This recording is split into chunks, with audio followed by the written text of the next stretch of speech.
اعوذ باللہ من الشیطان الرجیم، بسم اللہ الرحمن الرحیم۔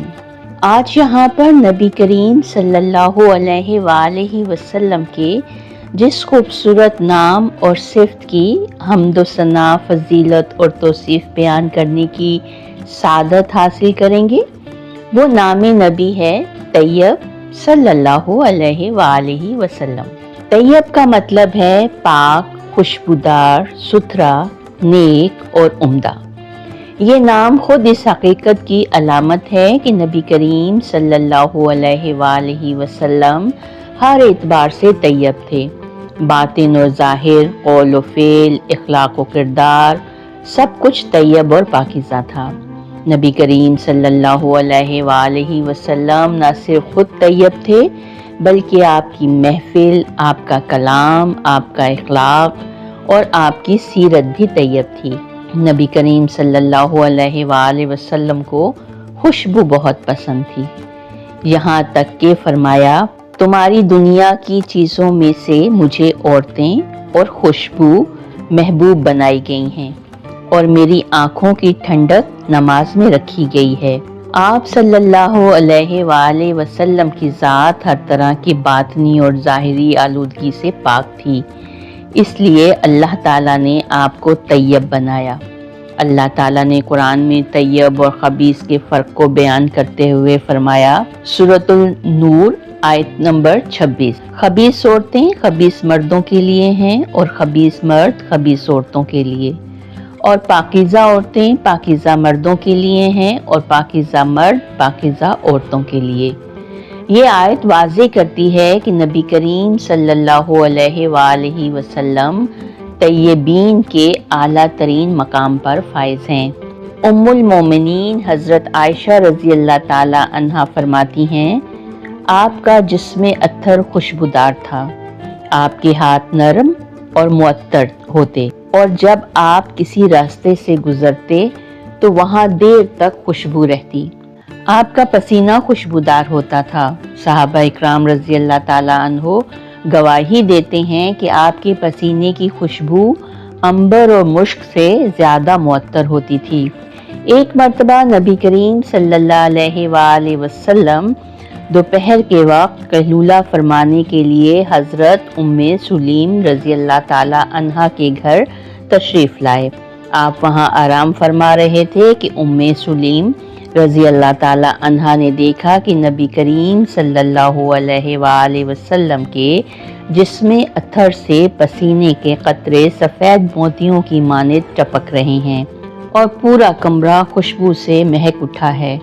حضرت ام سلیم رضی اللہ تعالیٰ عنہا نے ایک شیشی لی اور جلدی جلدی وہ پسینہ جمع کرنے لگیں۔ جب نبی کریم صلی اللہ علیہ وآلہ وسلم بیدار ہوئے تو ارشاد فرمایا، ام سلیم یہ کیا کر رہی ہو؟ انہوں نے عرض کیا، یا رسول اللہ، یہ آپ کا پسینہ ہے جو خوشبو سے بھرپور ہے، میں اسے اپنی خوشبو میں شامل کروں گی اور اسے بطور برکت اپنے بچوں کے لیے استعمال کروں گی۔ نبی کریم صلی اللہ علیہ وآلہ وسلم نے ان کی اس محبت پر مسکرا دیا اور کچھ نہیں فرمایا۔ صحابہ اکرام رضی اللہ تعالیٰ عنہ کے دلوں میں نبی کریم صلی اللہ علیہ وآلہ وسلم کے اسم طیب کی محبت، عقیدت اور نسبت اس قدر راسخ تھی کہ وہ اس نام کو بطور لقب استعمال کرتے۔ حضرت ابو ہریرہ رضی اللہ تعالیٰ عنہ روایت کرتے ہیں کہ نبی کریم صلی اللہ علیہ وآلہ وسلم نے فرمایا، میں محمد ہوں، احمد ہوں، مقفی سب کے بعد آنے والا ہوں، حاشر ہوں، توبہ کا نبی ہوں، رحمت کا نبی ہوں اور طیب یعنی پاکیزہ بھی ہوں۔ صحابہ اکرام ان القابات کو نہ صرف یاد رکھتے بلکہ جب نبی کریم صلی اللہ علیہ وآلہ وسلم کا ذکر کرتے تو انہی صفاتی ناموں سے یاد کرتے۔ نبی کریم صلی اللہ علیہ وآلہ وسلم جب ہجرت فرما کر مدینہ تشریف لائے تو حضرت ابو ایوب انصاری رضی اللہ تعالیٰ عنہ نے آپ کو اپنے گھر میں ٹھہرایا۔ وہ فرماتے ہیں، میرے گھر میں خوشبو آ گئی کیونکہ میرے مہمان طیب ہیں۔ وہ کھانا پکاتے اور اگر وہ دیکھتے کہ جہاں سے نبی کریم صلی اللہ علیہ وآلہ وسلم نے نوالا اٹھایا ہے تو باقی حصہ خود نہیں کھاتے بلکہ وہی حصہ کھانے کو برکت سمجھتے۔ یہ نسبت طیب ہی کی تھی، جیسا کہ پہلے بیان ہے کہ حضرت سلیم، حضرت انس بن مالک اور دیگر صحابہ نبی کریم صلی اللہ علیہ وآلہ وسلم کے پسینے کو جمع کرتے تھے کیونکہ وہ طیب اور خوشبودار ہوتا تھا۔ یہ پسینہ جو طیب کی ایک علامت تھی، صحابہ کے لیے شفا، برکت اور محبت کا ذریعہ تھا۔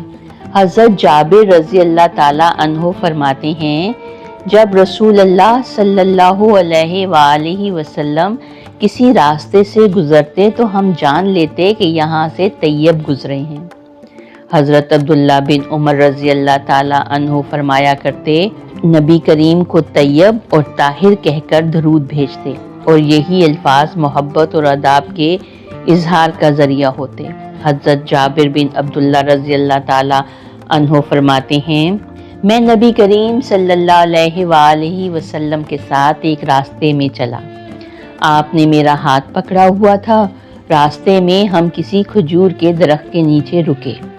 جب میں وہاں سے اٹھا تو میرا ہاتھ نبی کریم صلی اللہ علیہ وآلہ وسلم کے ہاتھ سے علیحدہ ہوا۔ قسم ہے اس ذات کی جس نے آپ کو حق کے ساتھ بھیجا، میں نے جب اپنا ہاتھ سونگھا تو اس سے ایسی خوشبو آ رہی تھی جیسے کسی خوشبودار عطر کی شیشی ہو۔ صحابہ اکرام کی محبت ظاہری نہیں، دل کی گہرائیوں سے تھی۔ وہ نبی کریم صلی اللہ علیہ وآلہ وسلم کے لمس کو بھی سونگھ کر محسوس کرتے کہ یہ عام انسان نہیں، رحمت للعالمین ہے۔ اہل تصوف کے ہاں نبی کریم صلی اللہ علیہ وآلہ وسلم کے اسم مبارک طیب سے ایک خاص روحانی اور باطنی نسبت پائی جاتی ہے۔ وہ نہ صرف اس نام مبارک کو ادب اور محبت سے پکارتے بلکہ اس کی باطنی معنویت پر بھی غور کرتے اور اپنے سلوک میں اس کو اپنانے کی کوشش کرتے۔ اہل تصوف کی نظر میں طیب صرف خوشبو یا ظاہری طہارت نہیں بلکہ دل کی صفائی، نیت کا اخلاص، خیال کی پاکیزگی اور عمل کی صداقت کا مکمل نمونہ ہے۔ صوفیہ فرماتے ہیں، جو رسول اللہ صلی اللہ علیہ وآلہ وسلم کے اسم طیب سے جڑ گیا وہ خود بھی ظاہر و باطن میں طیب ہو گیا۔ حضرت امام ربانی مجدد الافسانی رحمۃ اللہ فرماتے ہیں، نبی کریم صلی اللہ علیہ وآلہ وسلم کی سیرت طیبہ کا مطالعہ وہی کر سکتا ہے جو خود کو باطن میں پاک کرے، کیونکہ طیب کو طیب ہی پہچان سکتا ہے۔ حضرت شیخ عبد القادر جیلانی کی مجالس میں نبی کریم صلی اللہ علیہ وآلہ وسلم کے القابات میں الطیب، الطاہر بار بار سننے کو ملتا ہے۔ آپ فرماتے ہیں، رسول خدا طیب ہیں اور جو بھی ان کے نقش قدم پر چلے گا وہ نفس کی گندگی سے نکل کر طیب ہو جائے گا۔ مولانا روم مثنوی شریف میں فرماتے ہیں، وہ نبی پاک جو خود طیب ہیں، ان کی محبت بھی طیب ہے، ان کی باتیں بھی طیب ہیں اور جو ان سے جڑ جائے وہ خود بھی طیب ہو جاتا ہے۔ اہل تصوف نبی کریم صلی اللہ علیہ وآلہ وسلم کے نام طیب کو ذکر میں شامل کرتے، یا طیب، یا طاہر، یا رسول اللہ۔ اپنے تزکیہ نفس کی محبت کو اتباع طیب کہتے، اپنی خوشبو، لباس، خوراک اور خیال میں طیب ہونے کی کوشش کرتے، کیونکہ یہ نبی کریم کی سنت ہے۔ تصوف کے نزدیک نبی کریم صلی اللہ علیہ وآلہ وسلم کے اسم طیب کی نسبت ایک ایسا روحانی دروازہ ہے جو سالک کو باطنی پاکیزگی، حسن اخلاق اور قرب نبوی تک لے جاتا ہے۔ ان کے نزدیک طیب ہونے کا مطلب ہے خود کو رسول طیب کی سیرت کے مطابق ڈھالنا تاکہ انسان بھی ان کی خوشبو کا آئینہ بن جائے۔ اہل تفسیر کے نزدیک نبی کریم صلی اللہ علیہ وآلہ وسلم کا اسم طیب ان کی ذاتی طہارت، روحانی نور، گفتار و کردار کی پاکیزگی، شریعت کی تعلیمات اور امت کے لیے رحمت کی مکمل جھلک ہے۔ ان کے طیب ہونے کا مطلب یہ ہے کہ وہ نہ صرف خود پاک ہیں بلکہ انسانیت کو بھی طیب بنانے کے لیے آئے ہیں۔ علامہ طبری نے لفظ طیب کی تفسیر کرتے ہوئے تفسیر الطبری میں نبی کریم صلی اللہ علیہ وآلہ وسلم کے حوالے سے لکھا، طیب وہ ہے جو اپنی ذات، صفات، اقوال اور افعال میں بھی پاک ہو۔ یہ خصوصیت صرف نبی کریم صلی اللہ علیہ وآلہ وسلم میں کامل صورت میں موجود ہے۔ امام قرطبی الجامع الاحکام القرآن میں فرماتے ہیں، جو طیب ہوتا ہے اس سے صرف طیب یعنی پاکیزہ ہی ظاہر ہوتا ہے اور وہ صرف طیب ہی قبول کرتا ہے۔ امام فخر الدین رازی طیب کو باطنی نور کے ساتھ جوڑتے ہوئے لکھتے ہیں، طیب رسول وہ ہے جس کا باطن پاک ہو اور اس کے نور سے اندھیرے دور ہوں۔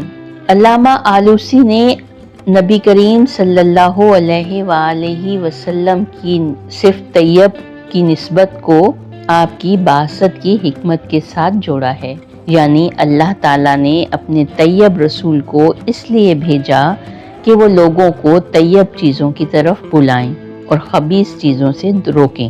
فرمان الہی ہے سورۃ الاعراف آیت نمبر 157، اور وہ نبی ان کے لیے پاکیزہ چیزیں حلال کرتے ہیں اور ناپاک چیزیں حرام کرتے ہیں۔ یہ آیت نبی کریم صلی اللہ علیہ وآلہ وسلم کے طیب ہونے کی دلیل ہے، کیونکہ صرف وہی ہستی ہے جو طیب اور خبیث کی تمیز سکھانے والی ہے۔ اے اللہ، اپنے پاکیزہ طیب اور طاہر نبی صلی اللہ علیہ وآلہ وسلم کے وسیلے سے جن کی روح پاکیزہ، سیرت روشن اور اخلاق بلند ہیں، ہمارے دلوں کو بھی طیب فرما، ہمارے اعمال کو نیک بنا، ہماری باتوں کو پاکیزہ کر اور ہمیں اپنی رضا اور نبی کی رضا کے ساتھ دنیا سے اٹھا۔ ہمیں نبی کریم صلی اللہ علیہ وآلہ وسلم کی پاکیزہ جماعت میں شامل فرما اور قیامت کے دن ان کی شفاعت نصیب فرما، آمین۔ تو آئیے مل کر درود پاک پڑھتے ہیں۔ بسم اللہ الرحمن الرحیم، اللہم صلی علی محمد وعلی آل محمد کما صلیت علی ابراہیم وعلی آل ابراہیم انک حمید مجید، اللہم بارک علی محمد وعلی آل محمد کما بارکت علی ابراہیم وعلی آل ابراہیم انک حمید مجید۔ صدق اللہ العظیم۔